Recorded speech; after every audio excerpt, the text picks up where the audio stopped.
प्यारे बच्चों, आज हम कक्षा 10 की विज्ञान की वर्कशीट नंबर 47 करेंगे।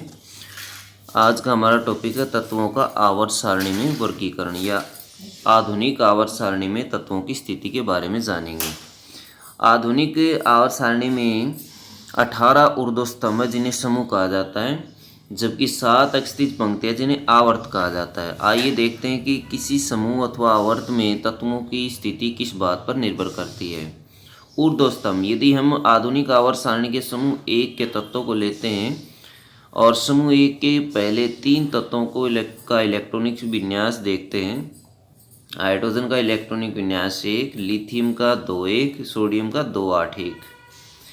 इन तत्वों के इलेक्ट्रॉनिक विन्यास में क्या समानता है? आप देखेंगे कि इन सभी तत्वों के संयोजकता इलेक्ट्रॉनों की संख्या समान है। इन तीनों तत्वों की में कितने संयोजकता इलेक्ट्रॉन है? तीनों में एक संयोजकता इलेक्ट्रॉन है। बच्चों देख सकते हैं सबके पीछे एक एक है, इन्हें संयोजकता इलेक्ट्रॉन कहा जाता है। संयोजकता इलेक्ट्रॉन वो होते हैं जो आखिरी कक्ष में मौजूद इलेक्ट्रॉन होते हैं। एक ही समूह के सभी तत्वों के संयोजकता इलेक्ट्रॉनों की संख्या समान होती है। संयोजकता इलेक्ट्रॉनों की संख्या बराबर समूह की संख्या होती है।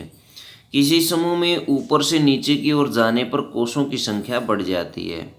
लिथियम, सोडियम, पोटेशियम ये एक ही समूह के तत्व हैं बच्चों, और इसमें 2-1, 2-8-1, 2-8-8-1 इस तरह से इलेक्ट्रॉनों को भरा गया है। देखिए लिथियम के केस में देखिए, पहले कक्ष के अंदर या पहले घेरे के अंदर 2 इलेक्ट्रॉन मिलेंगे। उसके बाद नेक्स्ट जो घेरा है उसके अंदर केवल 1 इलेक्ट्रॉन है, ये लिथियम का है। इसी तरह सोडियम का है, पहले घेरे में 2 मिलेंगे, उसके बाद 8 भरे जाएंगे दूसरे घेरे में और 8 इलेक्ट्रॉन इसमें है। तीसरे घेरे में केवल 1 इलेक्ट्रॉन मौजूद है। फिर पोटेशियम के केस में देखिए, पहले में 2, दूसरे में 8, तीसरे में भी 8 है और चौथे में केवल 1 इलेक्ट्रॉन मौजूद है। आइए अब जानते हैं बच्चों अक्षैतिज पंक्तियों के बारे में। अक्षैतिज पंक्तियां क्या होते हैं? Lithium, beryllium, boron, carbon, nitrogen, oxygen, fluorine तथा नियोन दूसरे आवर्त के तत्व हैं। इनके इलेक्ट्रॉनिक विन्यास देखिए, लिथियम बेरिलियम का 2-1, 2-2, 2-3, 2-4, 2-5, 2-6, 2-7, 2-8 आवर्त के हिसाब से हमने इनको अरेंज किया। क्या इन सभी तत्वों में भी इलेक्ट्रॉन संयोजकता इलेक्ट्रॉनों की संख्या समान है? नहीं है, क्योंकि ये आवर्त में है। आवर्त में संयोजकता इलेक्ट्रॉनों की संख्या एक एक बढ़ती चली जाती है, जबकि समूह में हम इस तरह से लगाएं, जैसे लिथियम, सोडियम, पोटेशियम का लगाया था हमने, ये यहाँ पे टेबल में भी लगाया था, उसमें संयोजकता इलेक्ट्रॉनों की संख्या एक जैसी थी, 1-1, यहाँ भी 1-1 थी, नीचे भी, जबकि इसमें एक एक बढ़ती चली जाती है।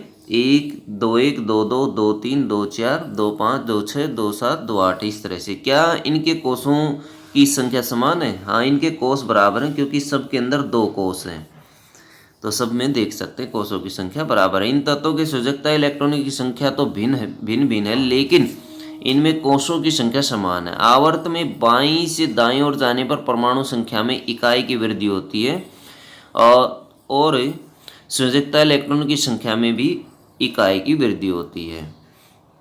कोषों की संख्या बराबर आवर्त की संख्या। बच्चों जिस आवर्त में कोई तत्व आएगा उसके कोषों की संख्या बराबर होगी, उसी के बराबर होगी। अब जानते अध्यासित कोषों की संख्या, समान संख्या वाले विभिन्न तत्वों के परमाणु एक ही आवर्त में स्थित हैं, जैसे sodium, magnesium, aluminium, silicon, phosphorus, sulphur, chlorine और आर्गन आधुनिक आवर्त सारणी के तीसरे आवर्त में स्थित हैं, क्योंकि इनके परमाणुओं के इलेक्ट्रॉन K, L और M कोषों में स्थित हैं। केवल 3 कोषों में स्थित हैं। 4 कोष होते हैं बच्चों, K, L, M और N, उनमें से 3 कोषों में स्थित है। यानी जो सोडियम, मैग्नीशियम, एल्यूमिनियम, सिलिकॉन ये एक ही आवर्त के तत्व हैं, उसमें 3 कोष हैं। इन तत्वों के इलेक्ट्रॉनिक विन्यास लिखकर पुष्टि करें।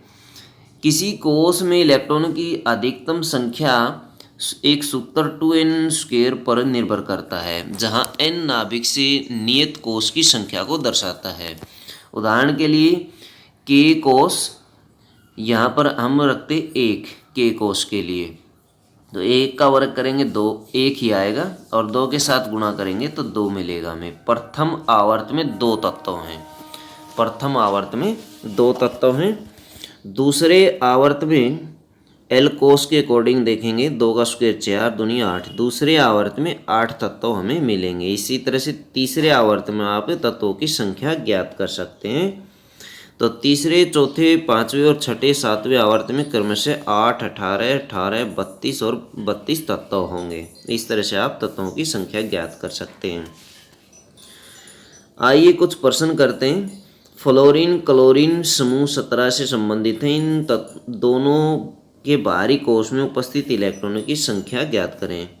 तो बच्चों ये फ्लोरीन और क्लोरीन जो है 17वें ग्रुप में है, तो 17वें का 7 ले लीजिए। इनके आखिरी कक्ष में 7 इलेक्ट्रॉन मौजूद होंगे, जिन्हें संयोजकता इलेक्ट्रॉन कहा जाएगा। क्वेश्चन नंबर 2 पर आ जाइए। मैग्नीशियम, एल्यूमिनियम और सिलिकॉन के इलेक्ट्रॉनिक विन्यास लिखिए। इन तत्वों के समूह और आवर्त की संख्या भी लिखिए। देखिए मैग्नीशियम के लिए हम 12 लेते हैं, इसकी परमाणु संख्या 12 होती है, इसलिए इसका इलेक्ट्रॉनिक विन्यास 282 होगा मैग्नीशियम के लिए। फिर उसके बाद एल्यूमिनियम के लिए 283 होगा, जबकि सिलिकॉन के लिए 284 होगा। इस तरह से आप इलेक्ट्रॉनिक विन्यास लिख सकते हैं। अब इन्होंने पूछा कि इन तत्वों के समूह, इन तत्वों का समूह, जैसे मैग्नीशियम का समूह देखेंगे हम, दूसरा समूह है, दूसरे समूह में पड़ता है, ये 13वें समूह में पड़ता है, सिलिकॉन 14वें समूह में पड़ता है। मैग्नीशियम का आवर्त देखेंगे बच्चों, मैग्नीशियम तीसरे आवर्त का तत्व है, और एल्यूमिनियम भी तीसरे आवर्त का तत्व और सिलिकॉन भी तीसरे आवर्त का तत्व है। इनका आवर्त सेम है, क्योंकि देखो कोषों की संख्या समान है, 3 कोष हैं यहाँ पर, इसमें भी 3 कोष हैं और इसमें भी 3 कोष है, इसलिए तीसरे आवर्त में ये पढ़ेंगे। तो बच्चों ये क्वेश्चन नंबर 3 देखिए। अब समूह 1 में पहले 3 तत्वों के इलेक्ट्रॉनिक विन्यास लिखिए। इन तत्वों के इलेक्ट्रॉनिक विन्यास में आप क्या समानता पाएंगे? ये वाली टेबल ले लें, लिथियम, सोडियम, पोटेशियम, ये समूह 1 के तत्व हैं, इनका इलेक्ट्रॉनिक विन्यास दिखाया गया है। इनमें समानता क्या है? तीनों में इलेक्ट्रॉनिक संयोजकता इलेक्ट्रॉन बराबर हैं, 1-1 है। तीनों में संयोजकता इलेक्ट्रॉनों की संख्या 1 है। पहले, दूसरे, तीसरे और चौथे आवर्त में कितने तत्व मौजूद हैं? तो आप ये निकाल सकते हैं। पहले में 2 हैं, दूसरे में 8 हैं। इस फॉर्मूले के द्वारा 2n² वाले फॉर्मूले से आप निकाल सकते हैं। इसी तरह से पहले में बताया 2 हैं, दूसरे में 8 हैं, तीसरे में भी 8 हैं, और चौथे में 18 आएंगे, चौथे में 18 आएंगे। तो 2, 8, तीसरे में 8 बताया, चौथे में 18 बताया, पाँचवें में 18, छठे में 32 और सातवें में भी 32 तत्व मौजूद है। इस फॉर्मूले से आप इसको ज्ञात कर सकते हैं। आधुनिक आवर्त सारणी और मेंडलीव की आवर्त सारणी में तत्वों की तुलना करें। मेंडलीव की आवर्त सारणी में केवल 63 तत्वों को व्यवस्थित किया गया था, और आधुनिक आवर्त सारणी में 118 तत्वों को व्यवस्थित किया गया है। उसमें मेंडलीव की आवर्त सारणी में जो आवर्त और ग्रुप की जो संख्या थी, समूह की संख्या थी, वो आधुनिक आवर्त सारणी से बिल्कुल डिफर है, बिल्कुल अलग है। तो आप ये आपकी पुस्तक में अभ्यास के क्वेश्चनों में दिया गया है, वहाँ से इसकी तुलना कर सकते हैं, देख सकते हैं।